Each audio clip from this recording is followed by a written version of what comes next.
자, 이번 시간에는 기억의 세 과정이라고 하는 것을 살펴볼 거예요. 음, 우리가 지난 시간에는 뭐였냐면 기억의 세 구조였죠. 감각 기억, 단기 기억, 장기 기억. 또는 단기 기억은 단기 기억 및 작업 기억. 그래서 그거 각들의 각각을 살펴봤고 그다음에 그 세 가지들을 살펴볼 때 우리가 항상 고려해야 될 것이 뭐였죠? 기억을 얘기하게 되면 우리가 생각해야 될 두 가지, 세 가지. 뭐였어요? 기억의 용량, 기억의 지속 시간, 그다음에 기억의 상실, 정보의 상실. 요 세 가지 했었죠. 그런 거에 맞춰 가지고 우리가 세 가지 감각 기억, 단기 기억, 장기 기억, 단기 기억 또는 장기 기억, 그다음에 어, 장기 기억을 우리가 살펴봤어요. 이번 시간에는 또 기억의 세 과정입니다. 기억의 세 과정. 그래서 세 과정은 뭐냐면 첫째 부호화, 그다음에 파지.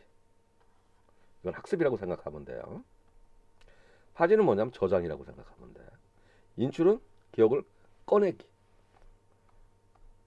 여러분들 현금 일출기 어떻게 돼? 여러분들 저기 은행에 적응을 하고 그다음에 끄집어내죠. 그렇죠? 그때 뭐예요? 인출이라고 현금 인출이라고 얘기하죠. 바로 그런 걸 생각하면 돼요.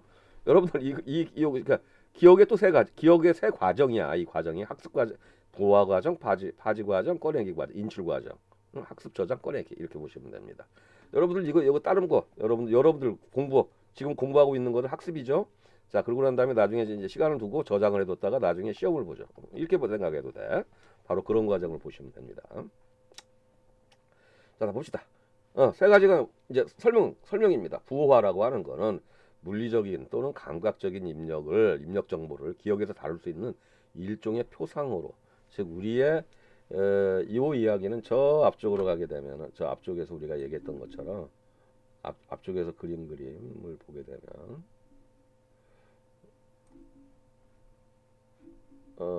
요 그림에서 보게 되면 이 마음에서 정보를 다루는 방식은 뭐냐면은 이쪽에 여기에서 어떻게 요 정보가 이쪽으로 넘어올 때는 의미가 되는, 즉 의미가 있는 정보 단위라고 그랬죠.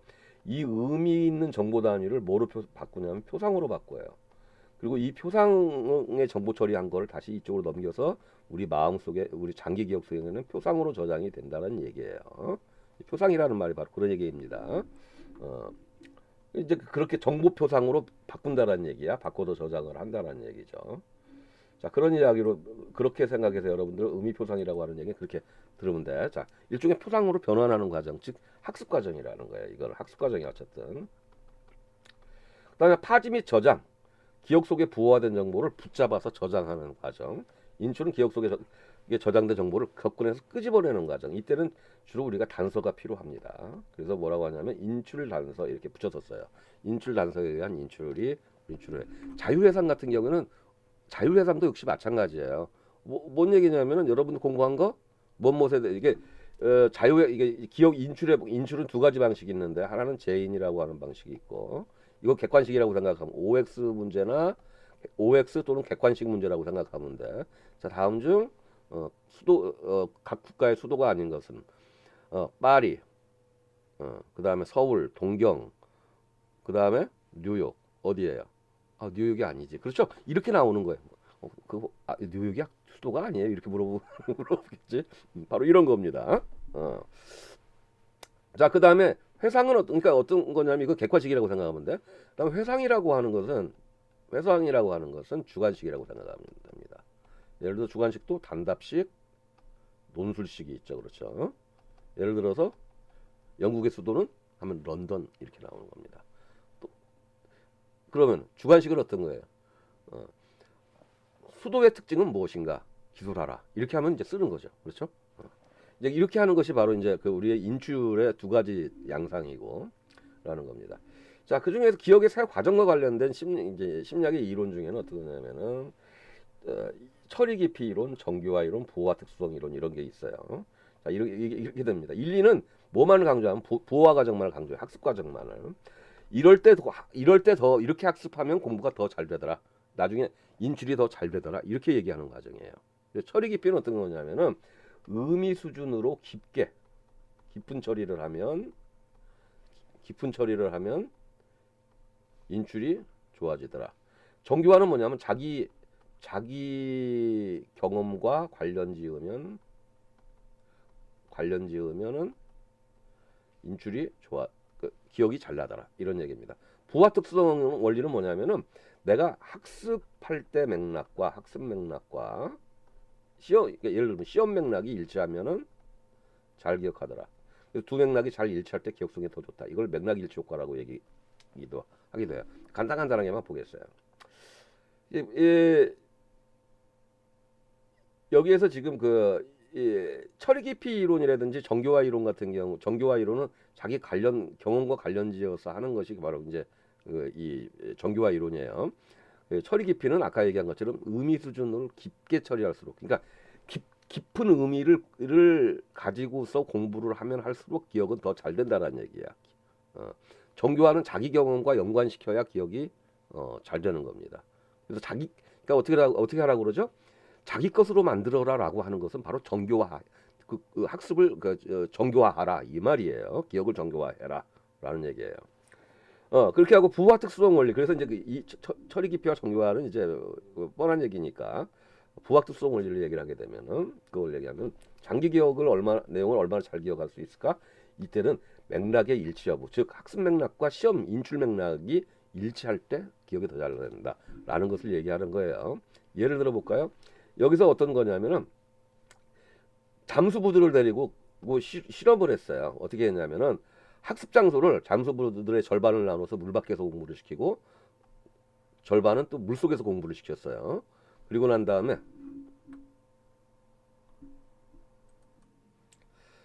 시험을 보는 검사는 검사 장소라고 하는 건 시험 장소를 말하는 거야. 시험 장소는 또 역시 마찬가지로 또 각각을 절반을 나눠서 물 속에서 시험을 보게 만들었어요. 이제 그렇게 했단 말이에요. 자, 그러니까 어떻게 되는 거냐면은 자, 이게 물 바깥에서 공부하는 사람이 물 밖에서 시험을 보면은 일치하죠. 그다음에 물 속에서 공부하는 사람이 물 속에서 시험을 보면은 일치하죠. 여기 둘은 일치하지 않죠. 얘는 불일치. 그다음에 지하고 얘와 얘는 일치죠. 그렇죠? 일치하는 조건이야. 여러분들 어떻게 될 것 같아? 물속에서 공부하고 물속에서 시험 본 사람들이 물 바깥에서 공부하고 물속에서 시험 보는 거나 물속에서 공부하고 물 바깥에서 시험 보는 것보다는 나을 것 같지 않아? 다 어려우니까 두 가지 조건이. 근데 그렇지 않더라는 얘기입니다. 어떻게 되냐면은 보세요. 수중에서 공부를 하고 수중에서 시험을 보는 사람들이 어떻게 돼요? 이 불일치하는 조건보다 더 시험을 잘 본 거야. 왜 잘 봤을까? 일치하기 때문에. 자, 바깥은 어떻게 돼? 얘도 일치하니까 제일 좋아. 얘는 왜 그래? 공부하기도 수월하기 때문에. 물속에서 공부하는 것은 공부하기는 어렵지만 대신 일치하기 때문에. 그래서 이거를 양쪽 학습 맥락과 시험 맥락, 인출 맥락이 같으면은 기억이 더 잘 되더라고 하는 것을 보여주는 이걸 뭐라면 상태 의존 기억이라고 하는 겁니다. 바로 이런 걸 보여주는 실험이에요. 어, 이건 이제 뭐냐면은 정서적으로 기분 좋을 때 공부한 거는 기분 좋을 때 잘 기억난다라는 얘기야. 우울할 때 공부한 건 우울할 때 잘 기억나다라는 얘기야. 불안할 때 공부한 건 불안할 때 잘 기억날까? 그건 잘 모르겠어. 근데 어쨌든 간에 이거는 실험 과정을 통해서 정서를 유도한 다음에 똑같은 앞에 있는 것과 똑같은 형태로 실험을 한 거예요. 그랬더니 일치될수록 기억이 더 잘 나더라 이런 얘기입니다. 이거를 상태 의존 기억 또는 무드 일치 효과라고 얘기를 합니다. 이걸 써먹는 것이 바로 광고예요. 광고에서 왜 가만 보면 무슨 상품 자체를 선전하는 광고가 아니라 무슨 삼성전자처럼 큰 기업들은 어떤 겁니까? 막 멋있고 멋진 장면, 멋진 음향 이것으로 쫙 풀어나갑니다. 예를 들어서 숲속의 바람소리 뭐 그다음에 뭐 바람소리 시원한 느낌 뭐 이런 것들 하고 난 다음에 맨 밑 끝에 가서 광고 끝에 삼성 로고만 살짝 나오고 끝나요. 어쩌란 얘기야? 바로 기분 좋을 때 기분 좋은 느낌과 삼성의 연관을 나중에 기분 좋으면 여러분들 뭡니까 쇼핑하려고 그러면 어떻게 돼? 쇼핑하고 나면은 막 후회도 생기고 이러지만은 물건을 정하기 전까지는 기분이 막 업돼 있죠. 이렇게 기분 좋을 때 삼성이 떠오르라 이거야. 이걸 노리는 거 광고 효과가 막 그런 걸 노리는 효과예요. 일치 효과라고 얘기해. 양쪽 무드. 그러니까 학습 무드와 인출 모드를 일치시킬 때 이런 것이 나온다라는 걸 보여주는 결과예요. 그래서 이제 정서와 관련된 얘기가 나오죠. 정서는 어떤 역할을 하냐면은 기억에 있어서 우리 기억에 있어서 본드와 같은 역할을 해요. 접착제 같은 역할을 해요. 한번 딱 정서가 우리의 기억할 내용에 딱 달라붙게 되면은 굉장히 이 기억과 관련된 그 나중에 기억 해낼 때도 굉장히 강력한 효과를 일으켜요. 그래서 이 연합된 정서가 강할수록 그 기억은 적응적 가치가 높아요. 예를 들어서 우리가 불에 한번 대잖아. 되면은 그 불의 불과 뜨거웠던 통증과 그것과 관련된 공포가 한 번 연합이 되면은 딱 한 번으로도 안 잊어버린다라는 거지. 그래서 그 기억 강도가 강해집니다. 그래서 예를 들면 이제 이게 플래시벌브 메모리라고 하는 것이 이제 섬광 기억 같은 경우에요. 근데 이게 이제 예를 들면 우리 한테 아주 그 굉장히 저 충격적인 어떤 사건들에 대한 기억은 막 그림처럼 생생하게 기억이 되죠. 예를 들어서 9.11 테러를 경험했던 세대는 어때요? 9.11 테러의 그 모든 장면들이 너무 생생하게 기억이 됩니다. 이렇게 하니까 팔이 없어지고 손만 남네. 참 신기했어. 어쨌든 그 다음에 예를 들면 예를 들어서 또 우리 그 세월호 같은 경우는 어떻게 해요? 그 침몰하는 그 과정에 대한 그 모든 과정들이 생생하게 기억나죠. 왜 그럴까? 이렇게 생생한 기억들은 정서와 연관이 되어 있어요. 관련이 되어 있기 때문에. 그걸 갖다 뭐라고 하냐면 섬광기억, 플래시벌브. 플래시가 확 그 저기 보니까 그 카메라 플래시가 터지는 걸 때 어두운 장면에서 어둡다가 플래시벌브가 탁 터지면 잠깐 동안 생생하게 보여주죠. 바로 그런 것과 같은 기억이라고 해서 섬광기억이라고 얘기를 해요. 그래서 한편으로 정서는 장기 기억에 대해서 맥락의 역할을 한다. 아까 우리 맥락 일치 효과를 얘기했죠. 학습할 때의 정서는 바로 학습 맥락의 역할을 해주는 거예요. 굉장히 강력한 역할을 해요. 아까 여기 나온 것처럼 상태 의존 학습 같은 거죠. 자, 그 다음에 장기 기억의 대부분은 일상에 대한 이야기 기억이에요. 우리 대부분이 그래요. 이야기와 관련된 기억이야. 그래서 여러분들 공부할 때 지금 이렇게 심리학 공부하고 이럴 때는 이야기가 아니죠. 그렇죠? 왜 그래? 이야기에 대한 기억이 아니라 의미 기억들의 그 구조란 말이에요. 그러니까 어떻게 돼? 여러분들이 이야기하면 들어. 우리의 일상에 대한 기억은 대부분 다 이야기에 대한 기억이야. 그래서 여러분들한테 자꾸 내가 어떤 이야기를 만들고 예시를 만들어주는 이유가 뭐예요? 그래야 여러분들이 이해가 쉽고 기억하기 쉽기 때문이야. 자, 그래서 보통 우리가 스토리텔링이란 말을 많이 하죠. 그게 바로 어떤 얘기야? 우리는 뭘 학습할 때 스토리텔링으로 기억을 하는 것이 가장 어떻게 보게 되면은 이해하기가 쉬워요. 우리의 이야기로 만들어서 기승전결로 만들어서 이해를 하게 되면 기억이 잘 됩니다. 여러분들 제가 여기서 15분을 떠들거나 20분을 떠드는 내용은 동영상 다 듣고 난 다음에 덮어버리면 잘 안 떠오르지만 여러분들 영화 2시간짜리 봐도 영화의 기억은 생생해지죠. 이유가 뭐야? 영화는 스토리를 갖고 있기 때문이에요. 바로 이런 특성이 있다고 해서 여러분들 가능하면 여러분들의 스토리로 만들어내는 것이 중요하다. 여러분의 경험과 연관시키는 것이 중요하다. 가능하면 깊게 공부하는 것이 중요하다. 그래야 나중에 어떻게 할 수 있다? 인출할 때 마지막 과정인 인출할 때 기억이 잘 된다라는 것을 얘기하는 겁니다. 어린아이들은 세상을 공부를 할 때 이야기 형식으로 세상을 학습을 하고 놀이를 통해서 이 이야기를 체화시켜요. 자기 것으로 만들어. 그래서 훈련합니다. 즉 체화시킵니다. 자기 경험으로 체화시킨다. 이렇게 보면 돼요. 여러분들도 가능하면 어떻게 돼요? 경험이 많아지게 되면 이렇게 하게 돼 있어요. 여러분들의 경험을 공부하는 경험도 이런 식으로 만드는 것이 중요해요. 그러니까 어떻게 하면 좋아? 여러분들이 영 이해가 안 되면은 여러분들의 친구한테 또는 여러분들 가족한테 내가 한번 재밌는 이야기를 설명해 볼게 하고 재미없는 이야기를 한번 이야기를 만들어 설명해 보세요. 여러분들 공부한 내용을 잘 이해가 안 되는 부분을 설명을 하다 보면 이야기를 만들면서 여러분들이 학습이 이루어지고 기억을 할 수 있게 되는 겁니다. 그래서 어린이는 이야기를 통해 세상을 이야기하고 놀이를 통해서 하는 법을 배워요. 이게 학습과 훈련입니다. 즉 우리의 이해의 뼈대는 바로 이야기예요. 우리 기억은 이 이야기 구조에 아주 잘 반응을 합니다. 그걸 여러분들이 이해하시면 돼요. 자, 무엇을 근거로 우리는 회상을까? 이야기를 대해서 예를 듭니다. 자, 바틀렛이라고 하는 분이 1993년 32년도에 한 실험인데 영국의 그 캠브리지 대학에 있는 대학생들한테 이때 당시 대학생들한테 유령들의 전쟁이라고 하는 북미 인디언의 구전 문학의 이야기를 들려줍니다. 그리고 난 다음에 일주일 뒤에 20시간이 지난 다음에 기억이 나는 대로 기억을 떠올리라고 했어요. 20세기 초에 이제 했더니 도식, 즉 우리가 뭔 얘기냐면 우리가 도식이라고 하는 것은 어떤 거냐면은 우리의 경험 구조예요. 그러니까 영국의 캠브리지 대학 학생들은 어떨까? 영국의 문화, 도식, 그 다음에 영국에서의 교육제도에 의해서 만들어져 온 경험과 지식의 구조, 그 도식에 의해서 이 기억들을 해낸 기억들을 바꾼다라는 얘기예요. 도식에 따라서. 여러분들 도식은 이렇게 생각하면 돼요. 병원 하면 어때요? 병원 하면 어떤 게 떠오릅니까?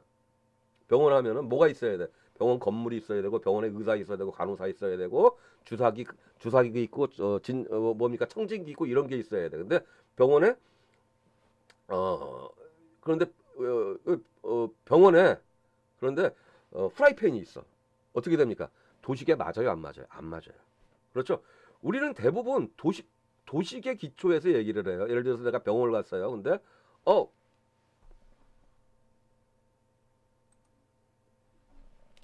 이렇게 얘기를 합니다. 병원에 갔는데 진단은 제대로 안 하고 주사만 놓더라고. 이렇게 얘기를 했다고 해봐요. 그 얘기를 들어봐요. 그럼 여러분들 머릿속에 진단을 하는 사람은 누구야? 의사죠. 근데 의사란 말 안 나왔죠. 근데 여러분들 당연히 의사를 떠올려요. 왜 그래? 병원이라고 하는 도시이기 때문에. 주사를 놨어? 주사는 의사가 놨을까? 간호사가 놨을까? 자, 이런 사고 추론을 할 수 있죠. 이 추론이 바로 뭐야? 도식 때문이야. 우리의 이전 경험, 병원에 대한 경험이 동원이 되는 거예요.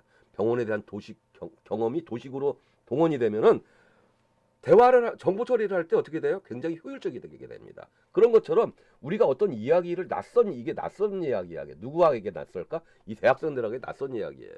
그러다 보니까 낯선 문화의 이야기를 듣게 되니까 자기네들 문화에 영국 대학생들의 문화에 맞춰진 도식으로 어떻게 되냐면은 부분적으로 탈락시키고 어떤 거는 과잉 정교화를 하고 자기가 알아듣기 쉬운 용어로 바꾸고 추론적으로 이야기를 순서를 바꾸고 이렇게 하는 이런 게 일어나고 시간 경과 20시간이 지나는 동안에 이런 것들이 추론적인 추론이 들어가 가지고 뭐 하냐면 결국엔 이 모든 것이 뭐냐면은 왜곡이에요.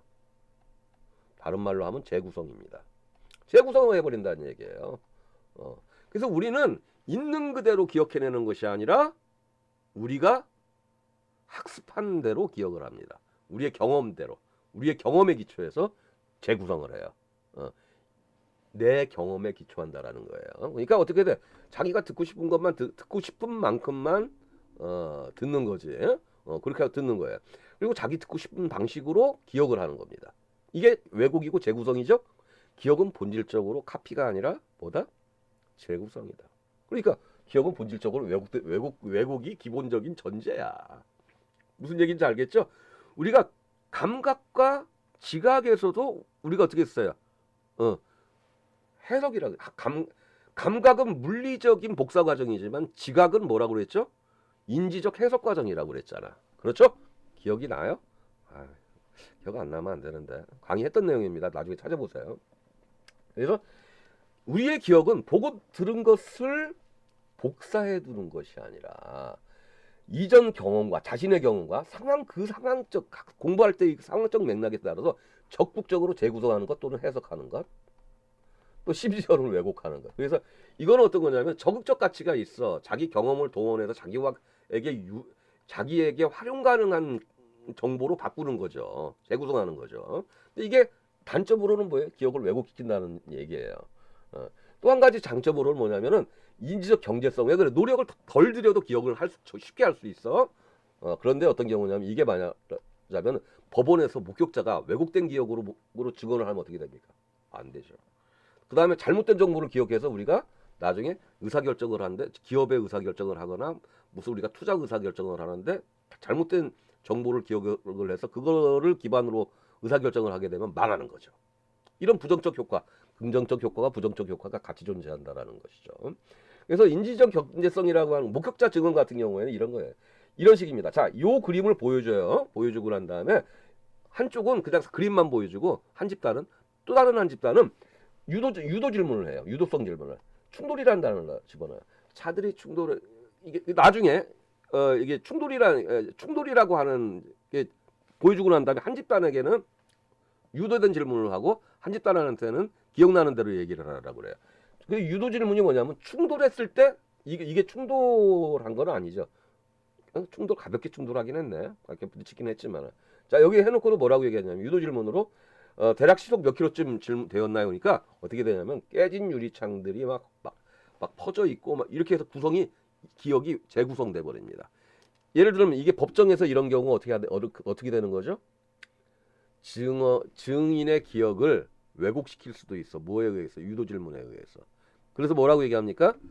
변호사나 검사가 어떤 증인을 불러놓고 질문을 하게 되면 판사가 그건 유도 질문입니다. 또는 반대쪽 변호사가 그건 유도 질문이니까 중지하게 해주십시오. 이렇게 얘기를 합니다. 유도된 질문은 기억을 왜곡시킬 수 있다는 얘기. 즉 기억은 이 유도 질문에 의해서 기억이 재구성될 수 있다는 얘기는 어떤 얘기냐면 자 학습 과정에서 학습, 저장, 인출. 그러니까 이게 부호화죠. 부호화에 의해서도 왜곡이 일어날 수 있지만 인출 과정에서도 왜곡이 일어날 수 있음을 보여주는 거예요. 그러니까 우리의 기억이라고 하는 건 항상 재구성 과정이라는 거예요. 카피가 아니라. 그래서 항상 언제든지 왜곡될 수가 있다. 라는 것입니다. 자, 이 기억의 연구와 얘기는 넘어가고. 그래서 지금 요약을 하면 이렇게 되는 거죠. 자, 그리고 기억의 실패와 관련된 얘기는 넘어가도록 하겠습니다. 단지 이것만 얘기를 할게. 설단 현상. 인출할 때 어떻게 된가? 혀끝에 맴돌기만 하고 떠오르지 않는 거예요. 여러분들 단답식 문제 내면 이런 경우 많죠. 응? 다음은 누구의 이론인가? 그것서 설명이 있어. 그러면은 머릿속에 막 맴돌기만 하는데 떠오르지 않아. 그리고서 시험 문제 제출하고 나가는 순간 문을 나서는 순간 아차 프로이드 이론 예를 들어서 이런 식으로 나오면 어떻게 됩니까? 이게 저장까지는 자 부호화에도 성공했고 저장에도 성공했지만 어디서 실패한 거야? 인출에서만 실패한 거야. 이걸 설단 현상이라고 합니다. 혀끝에 맴도는 현상, tip of the tongue이라고 얘기하는 현상이에요. 바로 이런 겁니다. 쇠잔이라고 하는 것은 시간에 따라서 그냥 자연적으로 기억이 망각된다라고 하는 것이 쇠잔 이론이에요. 여러분들이 스스로 읽어보세요. 간섭은 앞에서 공부한 내용이 뒤의 내용을 방해하거나 또는 뒤에 공부한 내용이 앞에 공부한 내용의 회상을 방해하는 경우야. 두 가지가 하나는 순행 간섭이고 하나는 역행 간섭이라고 합니다. 이건 여러분들 교과서를 읽어보기도 하고 그 다음에 나중에 저한테 인지심리학을 들을 때 더 상세하게 들어봅시다. 지금 인출 실패가 조금 얘기했던 것처럼 바로 설단 현상 같은 경우죠. 학습한 내용을 기억하지 못하는 것이 쇠잔이나 간섭 때문이 아니라 인출 단서가 부족하기 때문이다. 그래서 인출 실패 또는 단서 의존 망각 이렇게 얘기하고 설단 현상이 그 좋은 예가 된다라는 거예요. 자, 그 다음에 우리 기억의 왜곡과 관련된 우리는 우리의 기억을 그대로 믿어도 좋을까? 라는 얘기예요. 이 어린아이의 예시인데 이렇게 표현할게요. 저는 있잖아요. 제 고향의 어떤 다리를 기억을 합니다. 생생하게. 그 다리 밑에 있는 풍경, 다리 밑 풍경도 다리 밑에 물이 흐르고 그 다리 밑에 사람들이 가서 그늘대니까 거기서 쉬기도 하고 이러잖아요. 그곳 풍경을 너무 생생하게 잘 기억을 해요. 지금도 기억을 합니다. 생생하게 머릿속에 떠올리면 다 떠오르고 냄새도 나는 것 같아. 왜 그걸 그렇게 기억하냐면 제가 어렸을 때 말썽 꾸러기 했단 말이에요. 그러니까 어머님 그때 할머님도 두 분이나 같이 계셨어. 할머니 가끔 집안에 오시는 이제 이모님들 이런 분들이 제가 하도 말썽을 부리면은 뭐라고 했냐면 저놈의 자식 저 다리에서 주워본 놈이니까 다리에다 도로 갖다 놓자. 갖다 놓아라. 야 애비야 이렇게 해라 그러고 막 이런 얘기를 이렇게 여러분 들어봤죠? 응? 다리에서 주워왔으니 다리에다가 도로 갖다 놔. 이런 다리. 그 어머니 다리 밑에서 주워왔지. 그게 풍류를 한 거지. 이렇게 은유를 해서 그렇게 이제 하는 건데. 그런데 나는 그 다리가 어디 다리인데? 물어보면은 그러니까 오목천이라고 하는 오목천 다리래요. 근데 제 고향에 있는 다리인데 수원에 있는 거 아닙니다. 그런데 그 다리를 평생 동안 단 한 번도 안 가봤어요. 내가 성장하고 난 다음에 다시 갔을 때는 그 다리가 없어졌어요. 그런데 지금까지도 가본 적이 없어 그래서. 근데 그 다리 밑에 물이 흐르는 풍경하며 다리 저 뭡니까 그 물가변에다가 거지 동양아치들이 있다고 얘기했거든. 거기서 산다고. 거기에다가 돌 갖다 놓고서 불 피우고 거기서 밥해 먹은 그런 풍경까지 머릿속에 그런 게 다 지금도 생생해. 뭐죠? 어린 시절의 기억을 그 주변 사람 어린 시절의 주변 사람들의 이야기에 의해서 제가 재구성을 해서 지금까지 갖고 있다라는 얘기예요. 없는 기억을 갖고 있다라니 만들어서 갖고 있다라는 얘기. 이것도 왜곡이죠. 어린아이들의 기억이 그래요. 자, 그래서 중요한 얘기. 바로 이제 핵심적인 결론들입니다. 이제 기억 과정은 있는 대로 그대로의 기록이 아니야. 카피가 아니고 기억 과정은 본질적으로 구성과 재구성. 보세요. 내가 어린 시절에 할머니들, 그 다음에 이모님들, 어머니 뭐 이런 분들이 그냥 농담처럼 동네 아줌마들, 동네 할머니들도 뭐 마찬가지로 저 자식 저 녀석 저거 어디서 주워 왔으니 어느 다리 밑에서 주워 왔다 이 이야기를 듣고서 제가 기억을 구성해내는 거죠. 그 사이 여러 사람이 얘기할 때마다 그 기억을 어떻게 돼? 더 정교화시키면서 재구성합니다. 그렇죠? 그게 기억의 구성과 재구성 과정이에요. 끊임없이 본질적으로 구성하고 재구성하는 과정의 반복이라는 거예요. 그래서 기억의 재구성 과정은 들어온 정보를 입력 정보를 과거의 경험, 내 경험을 말하는 자신의 경험이야. 과거의 내 경험과 내 지식으로 통합해 가는 과정입니다. 그래서 따라서 기억의 재구성 과정과 결과는 과거 경험과 지식의 양과 질에 따라서 달라질 수가 있어요. 그다음에 내가 갖고 있는 기대와 동기, 욕망에 따라서 달라질 수도 있습니다. 예를 들어서 이 달라질 수 있는 가능성들 중에 하나가 바로 기억의 왜곡이에요. 자, 예를 들어 가지고 있죠. 거짓말장이들의 기억은 있잖아요. 거짓말장이 이런 말 있죠. 하나의 거짓말은 그 거짓말을 숨기기 위해서 20개의 거짓말이 필요하다고 얘기를 합니다. 거짓말이 습관인 사람들은 있잖아요. 자기가 거짓말한 기억, 거짓말과 사실을 혼동하기도 해요. 즉 이것도 뭐죠? 자기가 거짓말을 하는 사이에 기억을 재구성을 하고 재구성된 기억을 또다시 재구성을 하고 이걸 반복하다 보면 그 기억이 실제 거짓말의 기억과 사실의 기억이 혼동이 일어나기도 하는 겁니다. 이런 것까지 있어요. 여러분들 If You Can Catch Me라고 하는 영화 같은 경우에 나오는 그 젊은 친구도 어떻게 되니까 그런 거짓말쟁이죠. 뭐 상습적인 거짓말쟁이. 근데 이제 이 성공적인 사기꾼들의 특성은 뭐냐면 거짓말과 팩트를 잘 구분해서 잘 활용하는 거야. 근데 대부분의 이제 일반적인 사람들의 경우는 거짓말 많이 하다 보면 착각하는 수도 있어요. 어쨌든 따라서 기억의 왜곡은 의도적인 것이 아니라면 본질적으로 기억의 재구성 과정의 산물이다. 우리는 끊임없이 기억이라고 하는 것은 그대로 기억을 하는 것이 아니라 자꾸 기억 구성하고 재구성하고 이렇게 하는 과정이 있고 그 과정에서 왜곡될 수도 있다라는 거예요. 기억의 정보 처리의 초기 단계, 즉 지각과 재인 과정에서는 우리의 주의 기제가 작동해서 선택적 정보 처리가 시작된다고 얘기를 했죠. 왜 그래? 외부 환경으로부터 들어오는 정보의 양은 거의 무한대인데 우리의 단기 기억 또는 작업 기억 안에서 처리할 수 있는 정보 양은 7 플러스 마이너스 2밖에 안 되니까 선택적 정보를 할 수밖에 없어. 근데 이유가 뭐라고 했어요? 제한된 정보 처리 용량, 제한된 정보 처리 시간, 그리고 불충분한 정보 때문이라면 이거 제가 외우라고 얘기했죠. 이것 때문이라고 한다면 처리할 정보의 선택 기준은 외적 상황 맥락과 이 내적 기준이에요. 그래서 내적 기준은 과거의 경험과 지식은 물론 기대와 동기, 욕망을 포함을 합니다. 내가 뭔가 원하는 거, 기대하고 있는 거, 내가 뭔가 하고 싶은 거 이런 것들도 우리의 기억을 왜곡시킨다는 말입니다. 바로 그렇게 보시면 돼요. 그래서 이러한 내적 기준, 외적 기준이 처리할 정보의 선택을 결정을 하고 어떤 정보를 선택할지 결정하고 정보 선택을 결정하고 부호 과정, 즉 학습 과정이죠. 학습 과정에 영향을 주고 작업 기억 내에 부호화된 결과들, 학습한 내용들을 장기 기억으로 응고화시키는 전환 또는 전환시키는 과정과 그 다음에 그 정보를 저장된 정보를 끄집어내는 인출 과정에도 영향을 준다는 거예요.